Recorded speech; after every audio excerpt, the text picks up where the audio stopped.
Hello पॉपुलर्स, this is your Ayush भैया and आज की इस पूरी वीडियो में हम लोग जो कृतिका का बुक है उसमें आग लगाने वाले हैं। अगर सीधे साधे मतलब में समझाओ तो आज की इस एक वीडियो में हम लोग पूरे कृतिका बुक के जितने भी चैप्टर्स है ना, सारे चैप्टर्स एक ही वीडियो में लाइन बाय लाइन एनिमेटेड वे में कवर करने वाले हैं। एंड ट्रस्ट मी, ये जो वीडियो है ना, ये उन स्टूडेंट्स को बहुत ज़्यादा हेल्प करेगा जिनका एग्जाम बहुत ज़्यादा करीब है या दरवाजे पे नॉक कर रहा है। तुम लोगों को कृतिका का कोई भी चैप्टर अब सर्च करके देखने की कोई जरूरत नहीं है, केवल इस वीडियो को पूरे एंड तक देख लेना एंड कृतिका का पूरा पोर्शन तुम लोगों का कंप्लीट हो जाएगा। एंड हाँ यार, उन स्टूडेंट जिनको ग्रामर की टेंशन है वो टेंशन बिल्कुल भी मत लो, क्योंकि कल से ग्रामर की भी वीडियोस मैं चैनल पे ला रहा हूँ। हमारे ग्रामर की सीरीज से जरूर जुड़ना एंड ग्रामर में ट्रस्ट मी फुल मार्क्स तुम लोग ले आओगे। तो अब चलो बिना कोई टाइम वेस्ट किए शुरू करते हैं हमारे आज के इस वीडियो को।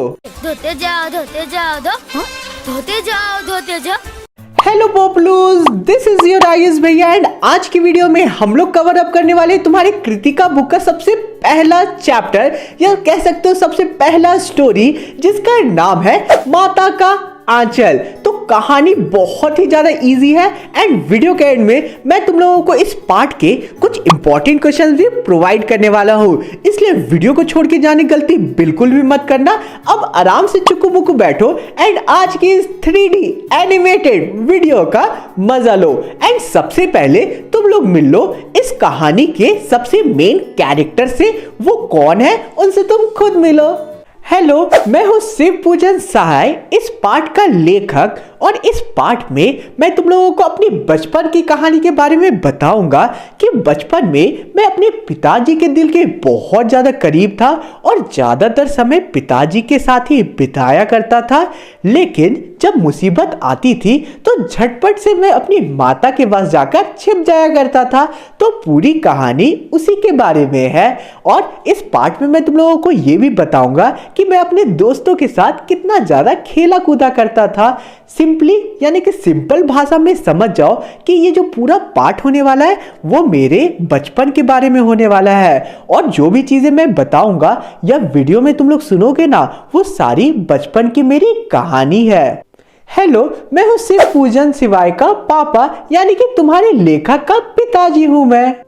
हेलो, मैं हूँ तुम्हारी लेखक की माँ। तो यार तुम लोग मुझे मत भूल जाना, मैं हूं तुम्हारा one and only story teller भैया, जो तुम लोगों को ये जो चैप्टर है, ये जो कहानी है, इसके मेन प्लॉट्स को बहुत ही अच्छे से समझाएगा। मेरे पिता सुबह सबसे पहले उठकर नहा धोकर पूजा करने के लिए बैठ जाया करते थे। माता से मेरा केवल दूध तक का ही नाता था, इसलिए मैं अपने पिताजी के साथ चौकी में बाहर सोया करता था। पिताजी मुझे अपने साथ ही नहलाया करते थे और साथ ही में पूजा करने भी बैठा दिया करते थे। पूजा करने बैठाने के समय मैं उन्हें तिलक लगाने के लिए बहुत ज्यादा परेशान किया करता था। थोड़ा हंसकर थोड़ा गुस्सा करके वो आखिर में मुझे त्रिपुंड लगा दिया करते थे। मेरे बचपन में लंबे लंबे बाल थे, इसलिए पिताजी मुझे प्यार से भोलानाथ कह के पुकारा करते थे। लेकिन मेरा असली नाम तारकेश्वर नाथ था और मैं पिताजी को प्यार से बाबूजी कह के पुकारा करता था और माता को मैं मैया कह के पुकारा करता था। जब लेखक के पिता रामायण का पाठ किया करते थे तो लेखक भी उनके बगल में बैठा करते थे एंड उनके पास जो आईना रखा हुआ रहता था उसमें अपने मुंह को वो निहारा करते थे जब उनके पिताजी रामायण का पाठ कर रहे होते थे। और जब पिताजी उन्हें ऐसा करते हुए देख लेते थे तो वो थोड़ा लजाते हुए शर्माते हुए उस आईने को नीचे रख दिया करते थे और जो उनके पिताजी थे वो भी इस बात को देखकर इस बात पे मुस्कुराने लगते थे। लेखक के पिता जो रामनामा बही होता है, जो कि एक किताब है, उसमें 1000 बार राम राम लिखा करते थे। फिर वो 500 बार छोटे छोटे कागज के टुकड़े में राम नाम लिखा करते थे, उसे आटे की गोलियों में लपेट दिया करते थे और गंगा माँ की तरफ निकल पड़ते थे। उस समय भी लेखक अपने पिताजी के कंधे में बैठे हुए रहते थे। फिर वो उन आटे की गोलियों को वहां जाकर यानी कि गंगा माँ के पास जाकर मछलियों को चारा के रूप में खिला दिया करते थे। एंड फिर लौटते वक्त वो लेखक को झुके हुए डाल पर बैठाकर झूला भी झुलवाया करते थे।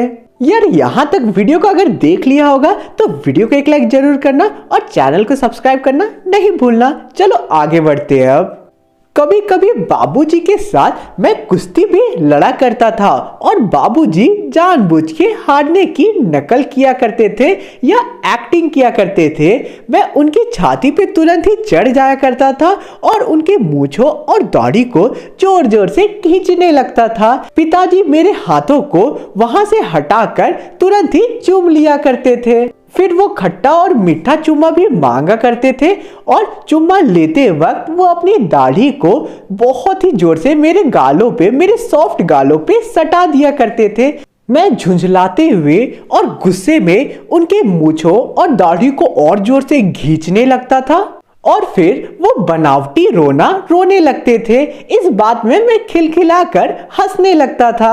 वो दोनों अब हंसते हंसते घर पहुंचा करते थे एंड घर जैसे ही वो आते थे तो साथ में चौकी पे बैठकर खाना खाया करते थे। जब खा खा कर जो लेखक है उनका पेट पूरी तरीके से भर जाया करता था तो लेखक के माता यानी कि लेखक की माँ उन्हें और खिलाने के लिए परेशान किया करती थी और बोला करती थी, आप तो बच्चे को 4-4 दाने का कोर खिलाते हैं, इससे बच्चे को लगता है कि बहुत ज्यादा उसने खा लिया है, लेकिन उसने तो ज्यादा खाया ही नहीं है। आपको खिलाने का ढंग नहीं पता है। बच्चों को भर मुंह कौर खिलाना चाहिए। देखिए मैं कैसे खिलाती हूँ। मर्दुओं क्या जाने कि बच्चे को कैसे खिलाया जाता है। देखिए मैं कैसे खिलाती हूँ, इसका पेट मेरे हाथों से ही भरेगा। ये कहकर वो थाली में दही और चावल साना करती थी और अलग अलग जानवर के बनावटी नाम रख दिया करती थी हर एक कौर का। और फिर वो बोलती थी, बेटा जल्दी खा लो नहीं तो कौर उड़ जाएगा। पर मैं भी उन्हें इतना जल्दी चट कर जाता था, इतना जल्दी खा लेता था कि उन्हें उड़ने का मौका ही नहीं दिया करता था। और फिर बाबूजी बहुत ही प्यार से बोला करते थे, बेटा तुम अब राजा बन चुके हो। ये सुनते ही मैं उठकर बहुत ज्यादा उछलने कूदने लगता था और फिर चौकी से उतरकर एक नकली लकड़ी के घोड़े को लेकर घर से बाहर निकल पड़ता था अपनी गली में। जब भी भोलानाथ यानी कि तुम्हारे लेखक मेरे हाथों में आया करते थे तो मैं उन्हें पकड़कर सबसे पहले उन्हें तेल लगाया करती थी। वो भी जोर जोर से रोने लगता था। उसका रोना सुनकर उसके पिताजी भी मेरे पे बहुत ज्यादा गुस्सा करते थे, लेकिन मैं उसे नहीं छोड़ती थी और मैं किसी की बात नहीं सुनती थी। उसे तेल लगाकर, उसकी चोटी बनाकर, उससे एक टीका लगाकर कन्हैया के जैसे तैयार कर दिया करती थी और फिर छोड़ दिया करती थी। मैं भोलानाथ को अपनी गोदी में लेकर बाहर निकलता था और वो सिसकता रहता था, लेकिन जैसे ही वो अपने मित्रों को देखता था यानी कि अपने दोस्तों की टोली को देखता था तो वो रोना भूलकर मेरी गोदी से उतर पड़ता था और तुरंत ही अपने दोस्तों के साथ जाकर खेलने लगता था। लेखक अपने हमजोलियों यानी कि मित्रों के दल के साथ मिलकर अलग अलग तमाशे करने लगते थे। तमाशे भी ऐसे वैसे नहीं बल्कि अलग अलग नाटक। चबूतरे का एक कोना नाटक घर बनता था। अब चबूतरा क्या होता है? कोई भी चीज जो जमीन के हाइट से ऊपर हो उसे हम लोग बेसिकली चबूतरा कहते हैं। लेखक और उनके मित्र चबूतरे को खेलने के लिए यूज किया करते थे। उनके पिताजी जिस चौकी पर बैठकर नहाया करते थे यानी कि जिस पीढ़े के ऊपर बैठकर नहाया करते थे वो उन लोगों का रंगमंच बना करता था, या कह सकते हो कि वो लोग उसे स्टेज की तरह इस्तेमाल किया करते थे। उसे वो लोग नकली मिठाई दुकान भी बना दिया करते थे और वहां वो ढेले के लड्डू, पत्तों के पूरी कचौरी, गीली मिट्टी की जलेबियां, टूटे हुए घड़े के बतासे आदि मिठाइयाँ वो उस दुकान पे सजाए करते थे, या कह सकते हो कि रखा करते थे। जस्ते यानी कि जिंक के छोटे छोटे टुकड़ों को हम पैसे बना दिया करते थे। हम ही लोग दुकानदार भी थे और हम ही लोग खरीदार भी थे। बाबूजी भी कभी कभी आते थे हमारी दुकान पे, हमारी नकली दुकान पे, और कुछ खरीद लिया करते थे। कुछ ही देर में हम लोग मिठाई की दुकान बढ़ाकर अलग अलग चीजों की हेल्प से, मदद से घरौंदा बनाने लगते थे। पानी के घी, धूल की आटा और बालू की चीनी से हम लोग जियोनार तैयार करते थे। जियोनार मतलब पार्टी, यानी कि जियोनार का आयोजन किया करते थे और जियोनार में सभी लोगों को बुलाया करते थे। बाबूजी भी जियोनार में यानी कि पार्टी में तुरंत आ जाया करते थे और फिर उन्हें देखते ही मैं और मेरे सारे मित्र हंसते हंसते वहां से तुरंत रफू चक्कर हो जाया करते थे और पिताजी भी हंसते हंसते लोटपोट होने लगते थे। कभी कभी वो लोग बारात का भी जुलूस निकाला करते थे और बारात में बजाने के लिए अलग अलग चीजों को बैंड बाजा यानी कि अलग अलग चीजों को बैंड बाजा की तरह इस्तेमाल किया करते थे। टूटे चूहेदानी को वो पालकी बना दिया करते थे। लेखक समधी बनकर एक बकरे पे बैठ जाया करते थे और जो बारात होती थी वो चबूतरे की एक एंड से दूसरी एंड तक जाती थी और फिर रुक जाया करती थी। वहां वो दुल्हन को चारपाई पे बैठाकर वापस ले आया करते थे। वो लोग जैसे ही लौटते थे तो जो लेखक के पिताजी होते थे वो भी वहां पहुंच जाया करते थे और जो दुल्हन का दुपट्टा होता था उसे उठाकर दुल्हन का चेहरा देखने लगते थे। ये सारी चीजों को देखकर लेखक और लेखक के सारे मित्र बहुत ज्यादा शर्मा जाया करते थे और तुरंत ही वो सारी चीजें को छोड़कर वहां से भाग जाया करते थे। थोड़ी देर बाद फिर से लड़कों की एक मंडली जुटा करती थी। इकट्ठा होते ही सभी कोई प्लान बनाते थे कि इस बार खेती की जाए। चबूतरा खेत बन जाता, कंकड़ पत्थर बीज बन जाते, मेरी थंब यानी कि जो थंब अंगुली है वो हल का काम करती और इस तरह हम लोग खेती किया करते थे। बड़ी मुश्किल से और बड़ी मेहनत से खेतों को जोते जाते थे, उसमें पानी पटाए जाते थे। फसल तैयार होने में ज्यादा समय नहीं लगता था और हाथों हाथ हम फसल को काट दिया करते थे और इसी बीच पिताजी फिर से आया करते थे और पूछा करते थे, इस साल की खेती कैसी रही भोलानाथ? फिर क्या हम लोग जैसे तैसे अपने खेतों को उसी तरह छोड़कर हंसते हंसते वहां से भाग जाया करते थे।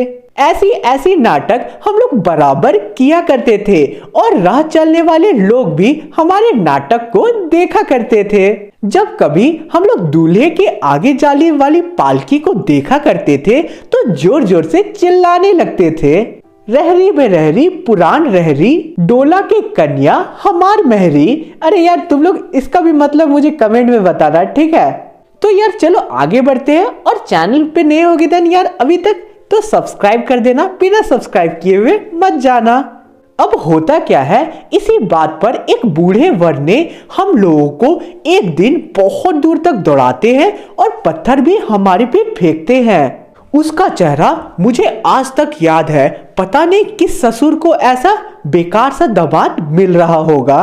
वैसे घोड़े मुंह वाला आदमी हमने अपने जीवन में कभी नहीं देखा जो बच्चों पे पत्थर फेंकता हो।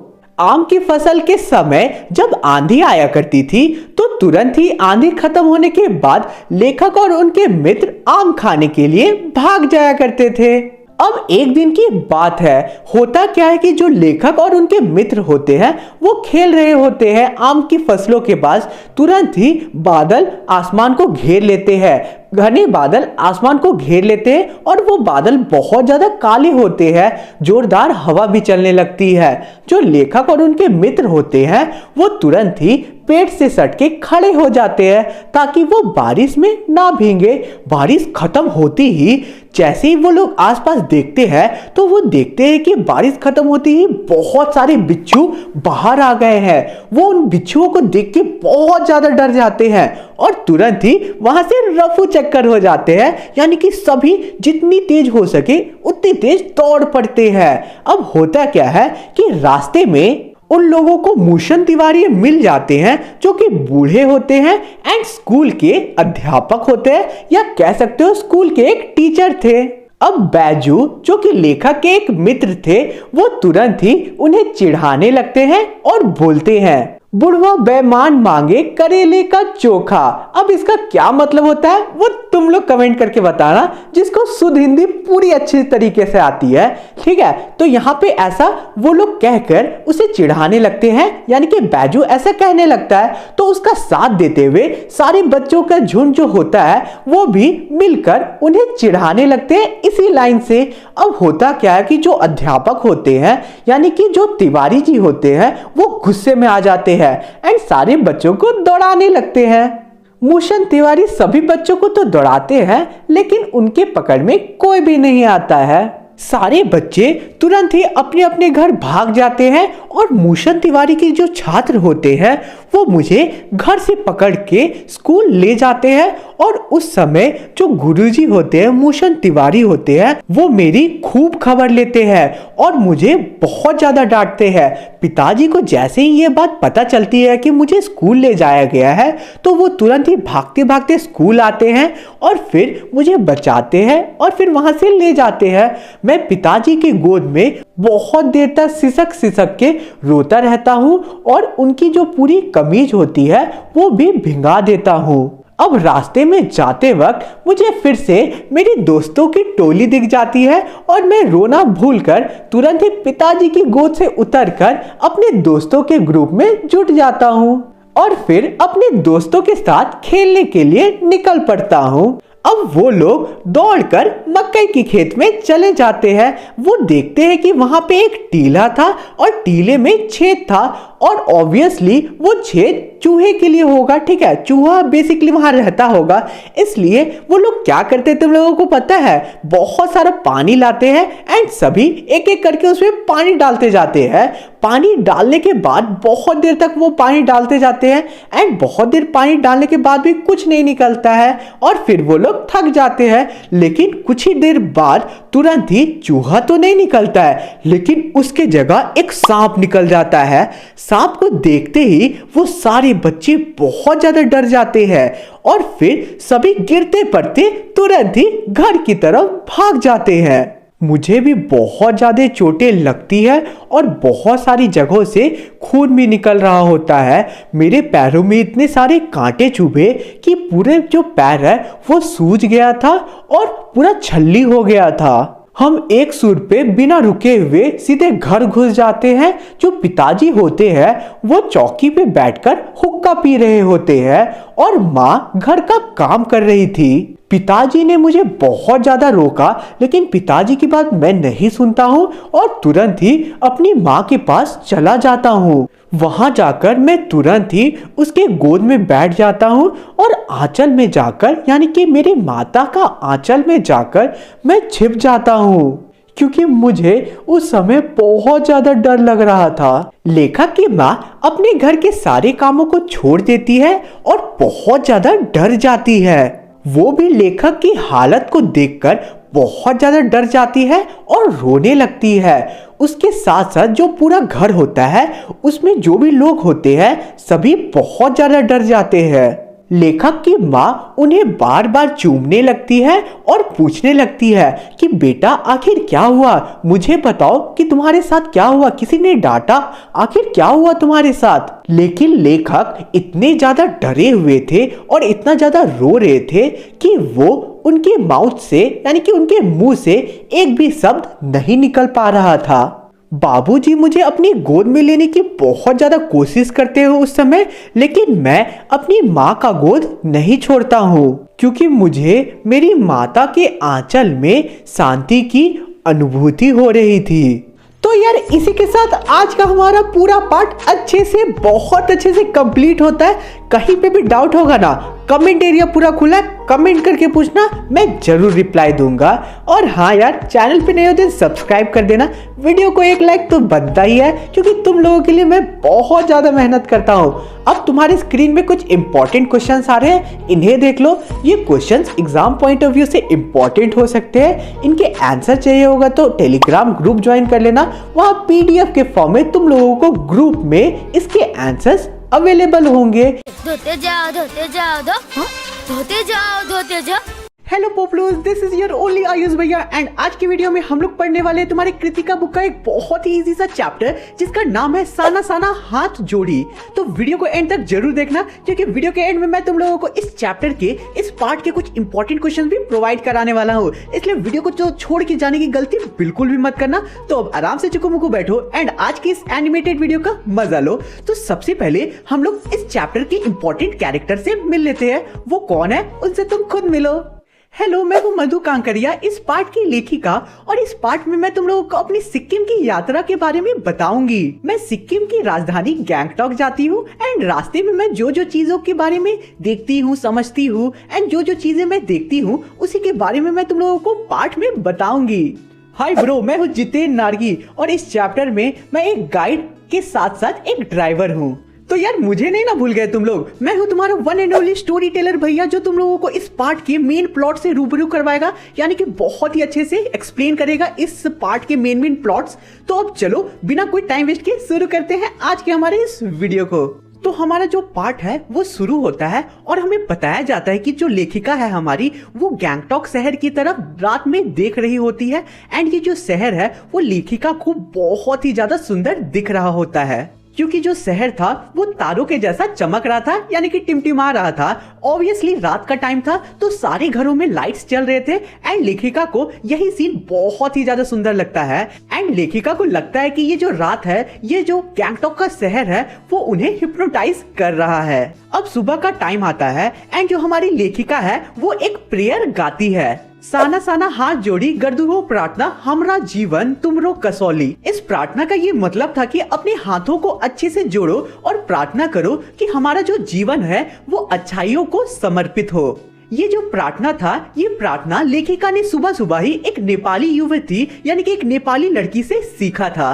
अब हमारी जो लेखिका है वो हमें बोलती है, सुबह सुबह हम लोगों को युमथांग के लिए निकलना था, लेकिन जैसी मेरी आंख खुलती है नींद से तो मैं तुरंत ही बालकनी की तरफ भागती हूँ झट से, क्योंकि मुझे लोगों ने बताया था कि बालकनी से कंचनजंगा आराम से दिख सकता है। हल्के हल्के बादल होने की वजह से मुझे कंचनजंगा नहीं दिख पाता है, लेकिन मैं बहुत ही सुंदर सुंदर फूलों को देखती हूँ। गैंगटॉक से 149 किलोमीटर की दूरी पे युमथांग था, यानी कि घाटियां थी जिसे हम लोग देखने के लिए निकल पड़ते हैं। हमारे ड्राइवर कम गाइड जितेन नार्गी हमें बताते हैं कि रास्ते में हम लोग बहुत ही ज्यादा सुंदर सुंदर फूल देखेंगे एंड और भी बहुत सारी अच्छी अच्छी चीजें देखेंगे। अब हमारी लेखिका बहुत ही उत्साह से जो गाइड होता है उनसे पूछती है, क्या वहां बर्फ भी मिलेगी?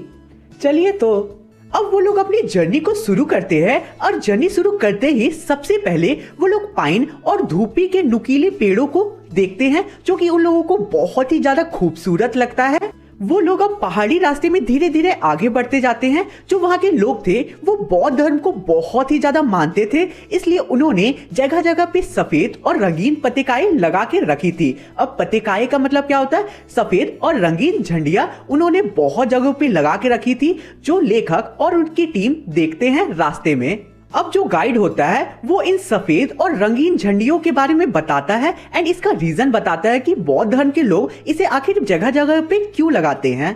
जब भी किसी बुद्धिस्ट की यहाँ डेथ होती है तो उसकी आत्मा की शांति के लिए शहर से दूर किसी पवित्र स्थान पे 108 सफेद झंडियां लगाई जाती है और वो उतारी नहीं जाती बल्कि समय के साथ खुद ब खुद नष्ट होते जाती है। और कभी कभी कुछ नई कार्य का शुरुआत होता है, कोई अच्छा कार्य होता है तो शहर में रंग बिरंगे झंडियां लगाई जाती है।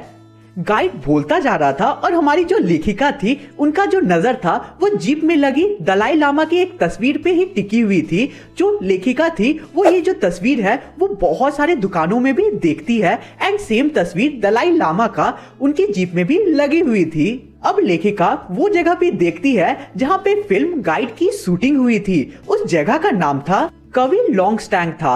अब हमारी जो लेखिका है वो एक स्मारक पत्थर देखती है। ये जो स्मारक पत्थर था ये लेमचा और भूटिया नाम के दो ट्राइब के बीच की शांति वार्ता का शुरुआत स्थल था।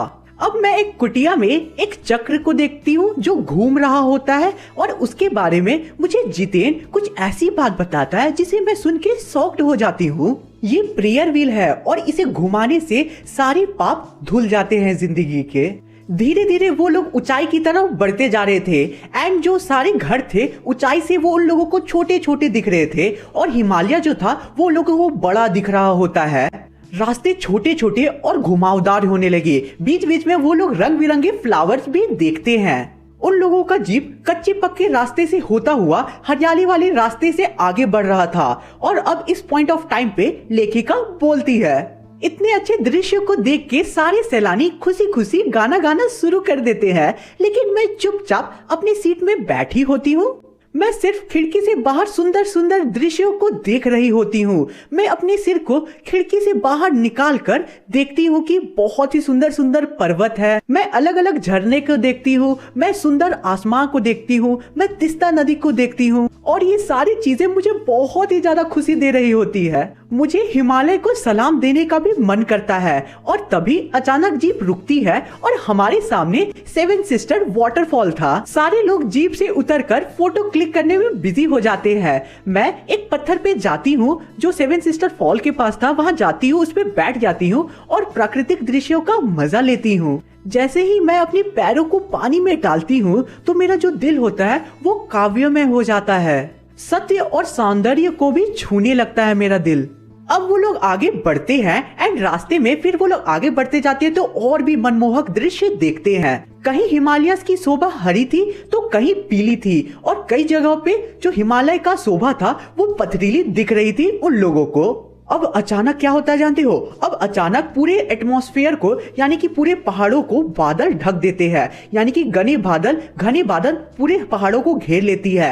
एंड फिर कुछ देर बाद जब बादल छटते हैं तो लेखिका के सामने बहुत ही बड़े बड़े पहाड़ होते हैं। लेखिका को ये दृश्य देखकर बहुत ही ज्यादा अच्छा लगता है एंड फिर उसे लगता है कि वो ईश्वर के यानी कि भगवान के बहुत ज्यादा पास है। ऑब्वियसली पास तो है ही, कुछ भी 19-20 हुआ बस लेखिका समझ जाओ, तो वो तो पास है ही एक तरह से देखोगे। तो लेखिका भी वही बोल रही है कि उन्हें लगता है, उस वातावरण को देखकर लेखिका को लगता है कि वो ईश्वर के बहुत ज्यादा पास है। इस वातावरण को देखकर जो लेखिका है वो सुबह वाला प्रेयर फिर से रिपीट करने लगती है और गाती है, साना साना हाथ जोड़ी, और आगे पूरा प्रेयर वो गा लेती है। ठीक है, अब लेखिका पहाड़ी औरतों को देखती है जिनके हाथों में हथौड़े होते हैं एंड वो हथौड़े से मार मार के पत्थरों को तोड़ रही होती है एंड रास्ता बना रही होती है। कई औरतों की पीठ पे तो बच्चे भी टंगे हुए थे एंड वो लोग बहुत ही मेहनत से अपने काम को कर रहे थे। इसे देखकर लेखिका को थोड़ा बुरा लगता है कि वो लोग कितना मेहनत कर रहे हैं एंड इन पहाड़ी औरतों को तो बहुत कम वेजेस में इतना मेहनत वाला काम करना पड़ता है। तो अब आगे बढ़ती है लेखिका और हमें बताती है कि यानी कि जो चैप्टर है उसमें हम आगे बढ़ते हैं और बताया जाता है कि वो लोग धीरे धीरे करके और ऊंचाइयों में बढ़ते जा रहे थे। अब वो लोग 7-8 साल के पहाड़ी बच्चों को देखते हैं जो स्कूल से लौट रहे थे एंड उनसे लिफ्ट मांग रहे थे। हर रोज ये जो बच्चे हैं वो 3 किलोमीटर पहाड़ में चढ़कर स्कूल जाते हैं पैदल। अब गाइड से मनी, जो कि उन लोगों की दोस्त थी एंड साथ ट्रैवल कर रही थी, वो गाइड से पूछती है, क्या यहाँ पे एक भी स्कूल बस नहीं है? मैडम, ये मैदानी नहीं पहाड़ी इलाका है, यहाँ जीवन बहुत ज्यादा मुश्किल भरा होता है। यहाँ पे केवल एक ही स्कूल है और जिन बच्चों को पढ़ना होता है उन्हें कोई भी हालत में इसी स्कूल में एडमिशन लेना होता है। और ये जो बच्चे हैं, बहुत सारे इनमें से जो बच्चे हैं वो स्कूल में पढ़ने के बाद शाम में काम करने भी जाएंगे, और मैं भी अपने बचपन में काम करने जाता था स्कूल के बाद। खतरा अब धीरे धीरे और ज्यादा बढ़ने लगता है। जो रास्ते थे वो और ज्यादा छोटे होते जाते हैं एंड बस जीप जितना ही जाने का रास्ता बचता है एंड उसमें ही जीप धीरे धीरे आगे बढ़ रहा होता है। कई जगहों पे वार्निंग बोर्ड्स भी लगी हुई थी एंड उसमें लिखा हुआ था, ध्यान से सावधानी से चले, बच्चे आपके घर में इंतजार कर रहे हैं। तो तुम लोग एक बात बताओ कि अगर कोई बच्चा ट्रैवल कर रहा है तो उसके घर में बच्चे कैसे इंतजार करेंगे? कमेंट करके जरूर बताना तुम लोग। एंड हाँ यार, अभी तक तुम लोगों ने चैनल को सब्सक्राइब किया कि नहीं? इंतजार कर रहा हूँ, सब्सक्राइब करना एंड कमेंट करके बताना कि भैया सब्सक्राइब कर दिया हमने, ठीक है? क्योंकि तुम लोगों के लिए बहुत मेहनत करता हूँ मैं, ठीक है? सब्सक्राइब कर देना और इंस्टा पे फॉलो कर लेना। अब आगे बढ़ते हैं हम लोग।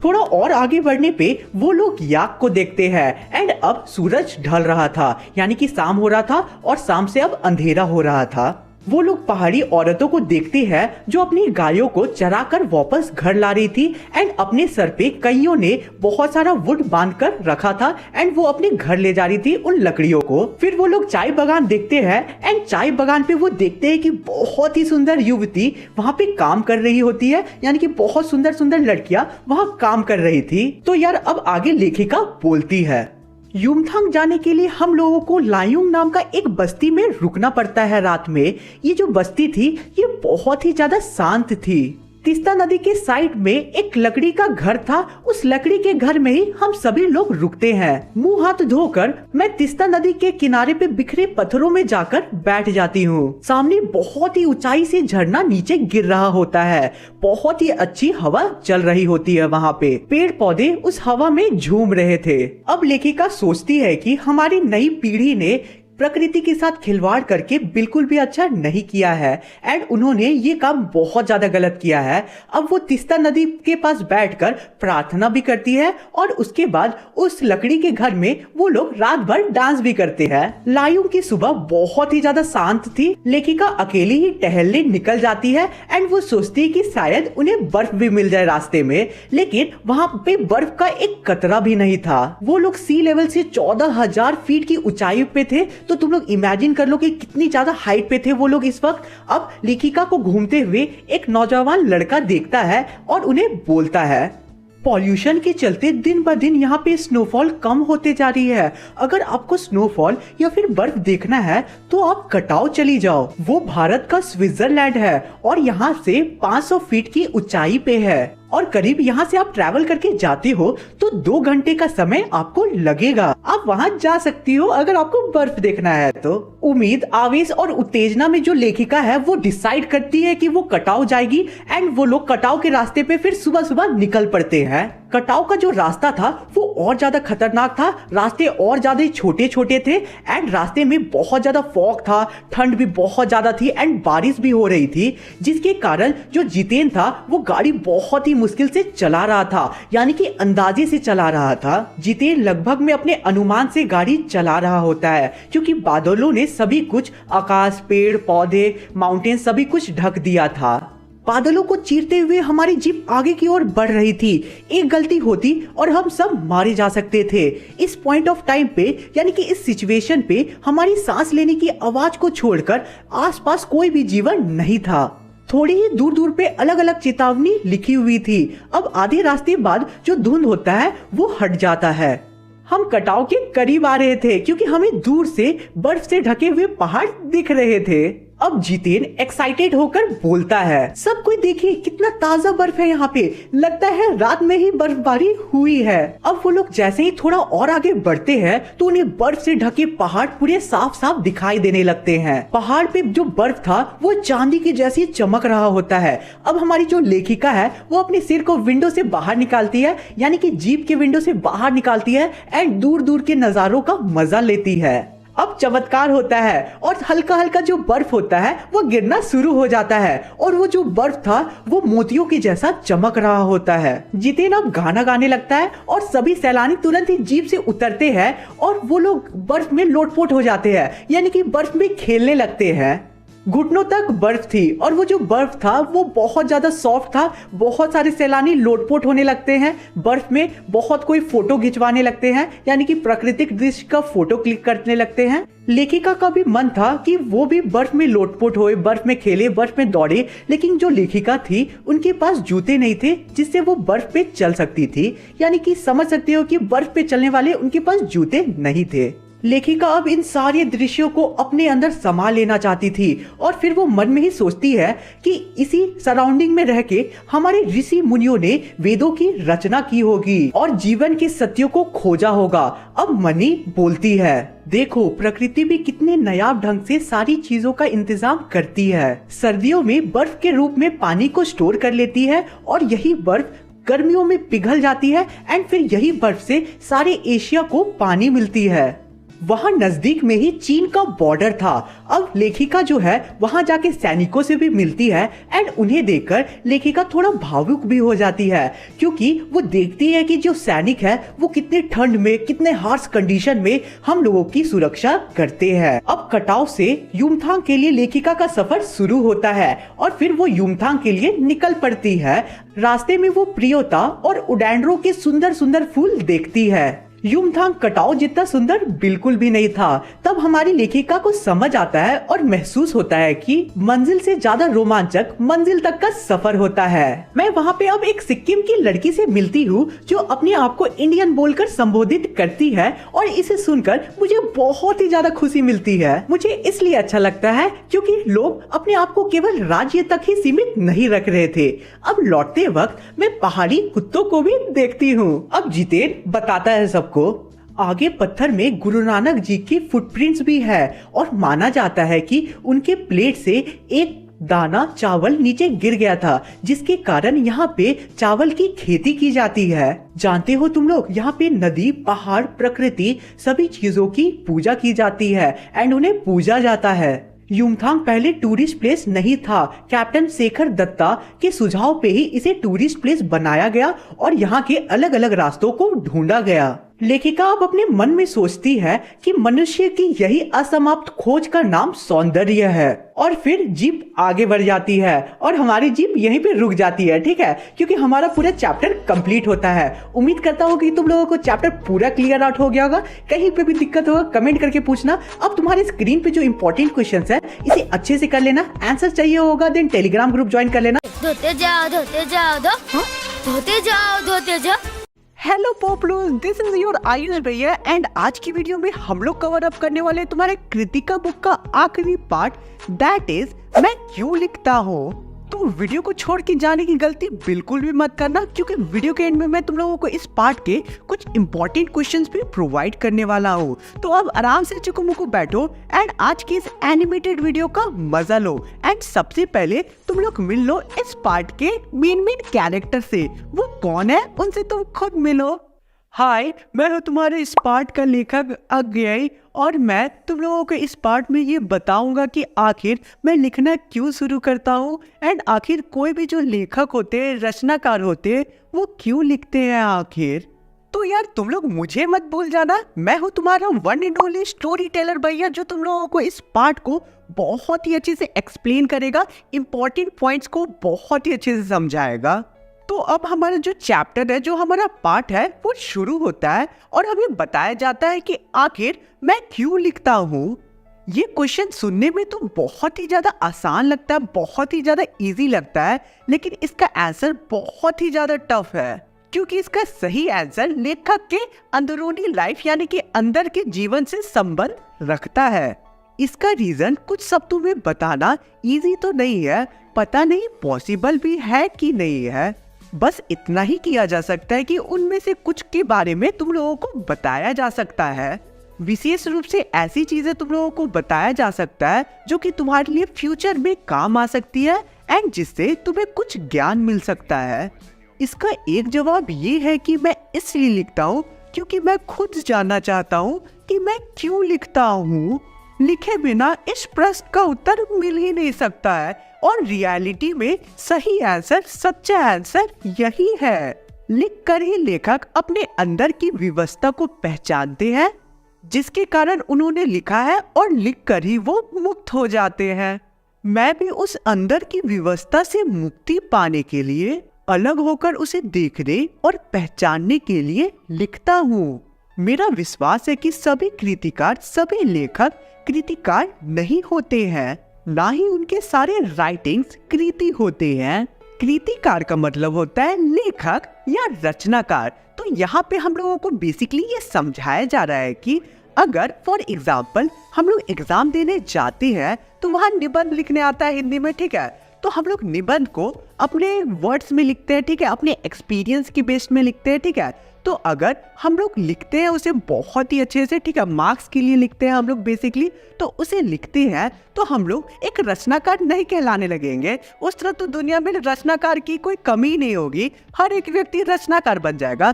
रचनाकार वो इंसान होता है जो कोई भी चीज को फील करे, इमेजिन करे एंड उसके बारे में बहुत ही अच्छे से लिखे, उसे हम लोग रचनाकार कहते हैं या लेखक कहते हैं।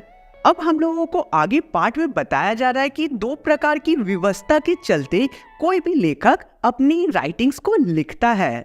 पहला है हम लोगों का आंतरिक व्यवस्था, सेकेंड है हम लोगों का बाहरी व्यवस्था। अब आंतरिक व्यवस्था का क्या मतलब होता है? बेसिकली ऐसी चीज जो तुम लोगों को अंदर से मोटिवेट कर रही है या फिर तुम लोगों को पुश कर रही है कि तुम्हें बेसिकली ये काम करना है, तो उसे हम लोग आंतरिक व्यवस्था बोलते हैं। फॉर एग्जाम्पल कोई भी राइटर को अंदर से कुछ मोटिवेट कर रहा है, भाई हमको लिखना ही है। फॉर एग्जाम्पल मुझे मोटिवेट कर रहा है, तुम लोगों के कमेंट्स करते मोटिवेट कि भैया और वीडियोस लाइए, बहुत अच्छा एक्सप्लेनेशन था, ये सब तुम लोग लिखते हो तो अंदर से मेरे अंदर मोटिवेशन आता है। उसे बेसिकली आंतरिक व्यवस्था मैं अपने लिए कह सकता हूँ। वैसे ही हर किसी के लाइफ में कुछ न कुछ आंतरिक व्यवस्था होता है, वैसे ही लेखक के लाइफ में भी पहला आंतरिक व्यवस्था अंदर से आता है एंड सेकेंडली जो बाहरी व्यवस्था होता है, यानी कि बाहर की जो एक्सटर्नल फैक्टर जो तुम्हें पुश करती है कुछ करने के लिए, उसे हम लोग बाहरी व्यवस्था बोलते हैं। किसी भी लेखक के लाइफ में बहुत सारी बाहरी व्यवस्था होती है, ठीक है, एक्सटर्नल फैक्टर्स होते हैं, जैसे कि संपादकों का आग्रह, यानी कि बुक लिखवाने वालों का आग्रह, प्रकाशक का प्रेशर एंड तीसरी चीज है जो कि सबसे इंपॉर्टेंट है, वो है मनी फैक्टर। ठीक है, कोई भी लेखक तीसरी चीज के लिए, बाहरी एक्सटर्नल फैक्टर के लिए काम करते हैं, तो वो है मनी, जो कि बहुत ही ज्यादा कॉमन है। कोई भी लोग काम करते हैं तो वो मेनली मनी के लिए ही करते हैं, तो वही चीज यहाँ पे एक्सप्लेन किया गया है। कृतिकार ईमानदारी से भेद बनाए रखते हैं कि कौन सी कृति अंदर की प्रेरणा का फल है, कौन सा लेखन बाहरी दबाव का फल है। हमारी दूसरी बात यह है कि कोई भी बाहर का दबाव रियल में असली दबाव नहीं होता है। वो मानो कि अंदर का जो टैलेंट होता है कोई भी लेखक का, वो उसे और ज्यादा बढ़ा देता है एंड मोटिवेट करता है कि कोई भी लेखक और ज्यादा लिखे, या कह सकते हो कि अंदर की लिखने की इच्छा जगा देता है। ये सब यहाँ पे कृतिकार का स्वभाव और सेल्फ डिसिप्लिन का बहुत ज्यादा महत्व होता है। कुछ ऐसे आलसी लेखक भी होते हैं जो बिना एक्सटर्नल फैक्टर, यानी कि बिना बाहरी दबाव के कुछ लिख ही नहीं पाते हैं। इसी के सहारे उनके अंदर की व्यवस्था स्पष्ट होती है। ये कुछ ऐसा है जैसे कि कोई बेड पे सोया है और सुबह सुबह का टाइम है, तो वो तब तक नहीं उठता है जब तक उसका मोबाइल अलार्म नहीं देता है या फिर उसका क्लॉक जोर जोर से बजता नहीं है। वो तब तक नींद खुलने के बाद भी सोया हुआ रहता है। हालांकि उसका नींद खुल जाता है लेकिन वो अलार्म का वेट करते रहता है। तो तुम लोग मुझे कमेंट करके बताओ मेरे प्यारे दोस्तों कि तुम लोगों में से ऐसा कौन कौन करता है। अब हम लोग आगे बढ़ते हैं तो पाठ में आगे लिखा हुआ है कि इस प्रकार कोई भी कृतिकार बाहरी एक्सटर्नल पे पूरी तरीके से डिपेंडेंट नहीं हो जाता है। वास्तव में कृतिकार बाहर के दबाव के प्रति समर्पित नहीं हो जाते हैं। उसे लेखक एक सहायक यंत्र, यानी कि मोटिवेशनल फैक्टर के जैसा काम में लाते हैं अपने फील्ड में। मुझे इस सहारे की जरूरत कभी नहीं पड़ती है, लेकिन मुझे इन सब सहारों से कोई दिक्कत भी नहीं है। ये अंदर की व्यवस्था आखिर क्या होती है, इसे समझाना बहुत ही ज्यादा कठिन है, लेकिन उदाहरण की हेल्प से, एग्जाम्पल की हेल्प से तुम लोग इसके बारे में अच्छे से समझ सकते हो। इसलिए हमारे जो ऑथर है, यानी कि हमारे जो लेखक है, वो तुम्हें इसके बारे में एग्जाम्पल देते हुए बहुत ही अच्छे से समझाएंगे। तो अब लेखक बोलते हैं, अपनी एक कविता का मैं चर्चा करूं जिससे तुम लोगों को सारी बात बहुत ही अच्छे से समझ आ जाएगी एंड क्लियर आउट हो जाएगी। देखो, मैं बचपन से ही साइंस का विद्यार्थी रहा हूँ एंड मैंने सारी पढ़ाई साइंस के सब्जेक्ट से ही की है। मुझे एटम्स, मॉलिक्यूल्स और रेडिएशन के बारे में बहुत सारी चीजें पता थी एंड पता है। तो अब होता क्या है कि हिरोशिमा में जैसी बॉम्ब गिरता है, यानी कि अमेरिका जैसे ही एटम बॉम्ब हिरोशिमा में गिराता है एंड बहुत ज़्यादा डिस्ट्रक्शन होता है, नुकसान होता है, तो उसका न्यूज़ मैं पढ़ता हूँ न्यूज़पेपर में। मैंने एटम बॉम्ब के प्रभाव के बारे में पढ़ा, यानी कि इम्पैक्ट्स के बारे में पढ़ा, एंड मैंने ये भी पढ़ा एंड देखा कि आज तक जो लोग हैं वो इस एटम बॉम्ब के चलते सफ़र कर रहे हैं। हिरोशिमा में विज्ञान के इस दुरुपयोग के प्रति विद्रोह स्वाभाविक था किसी के भी अंदर, इसलिए मुझे भी गुस्सा आता है ये सारी चीज़ें को देखकर। इसलिए मैंने उस बॉम्ब ब्लास्ट के ऊपर कुछ अपना दुख प्रकट करने के लिए और गुस्सा प्रकट करने के लिए कुछ लिखता हूँ, लेकिन खुद महसूस करके लिखने वाले हिस्से में मैं लैग कर जाता हूँ, यानी कि मुझे वो फीलिंग नहीं आ पाती है जब तक मैं कुछ एक्सपीरियंस करता हूँ। इसलिए इस विषय में मैं कोई भी कविता नहीं लिखता हूँ। जब इंडिया में वॉर का टाइम था तब पूर्वी हिस्से में जो सैनिक थे वो ब्रह्मपुत्र नदी में बार बार बॉम्ब ब्लास्ट कर करके ढेर सारी मछलियों को मारते जा रहे थे, एंड वो बेफिजूल की बहुत सारी मछलियों को मार रहे थे। उन्हें जरूरत बहुत कम मछलियों की थी अपने पेट को भरने के लिए, लेकिन बॉम्ब ब्लास्ट जब भी होता था तब ढेर सारी मछलियां उस बॉम्ब ब्लास्ट में मारी जा रही थी, वो भी बेफिजूल की। इसे देखकर मुझे बहुत ज़्यादा अंदर से दुख होता है, पीड़ा होती है, दर्द होती है, और इसे मैं एटम बॉम्ब वाली इंसिडेंट से रिलेट करके वहाँ के दुख को उस दुख को रिलेट कर सकता था, क्योंकि यहाँ पे भी मछलियाँ बेफिजूल की मरी थी और एटम बॉम्ब के चलते भी बहुत सारे लोग बेफिजूल में मारे गए। अब लेखक को एक दिन जापान जाने का मौका मिलता है, एंड तब वो हिरोशिमा भी जाते हैं, एंड फिर वो वहाँ के हॉस्पिटल भी विजिट करते हैं। वो देखते हैं कि रेडियम पदार्थ से पीड़ित लोग आज भी हॉस्पिटल में कष्ट से अपनी जिंदगी व्यतीत कर रहे हैं। इस प्रकार से लेखक को सामने से अनुभव हुआ, पर अनुभव से अनुभूति गहरी चीज है। कम से कम कृतिकार के लिए अनुभव तो घटित का होता है, पर अनुभूति संवेदना और कल्पना के सहारे उस सत्य को आत्मसात कर लेती है जो वास्तव में कृतिकार के साथ घटित नहीं हुआ है रियलिटी में। अब एक दिन मैं हिरोशिमा में घूमने के लिए ऐसे यूं ही टहलने के लिए निकलता हूँ। मैं एक जला हुआ पत्थर को देखता हूँ जिसमें पत्थर में एक लंबी उजली सी परछाई थी।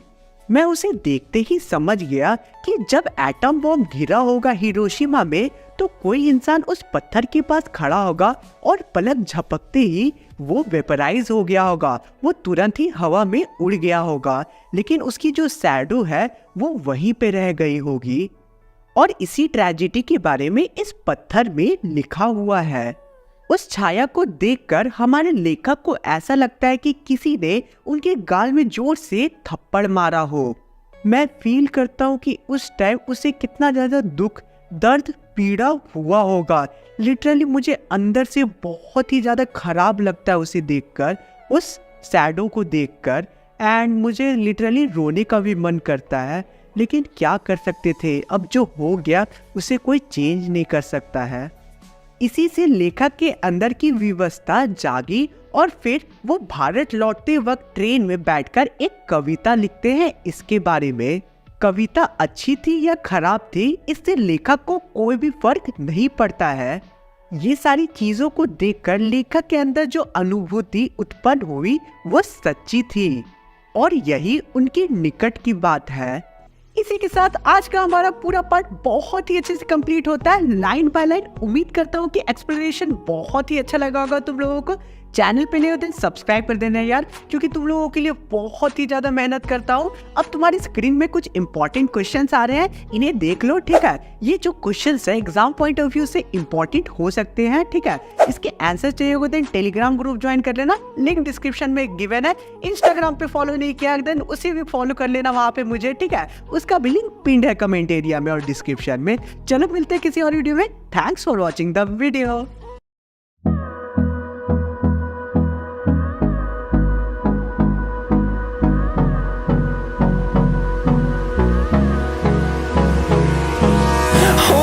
Close till I get up. Time is barely on our side. I don't wanna waste what's left.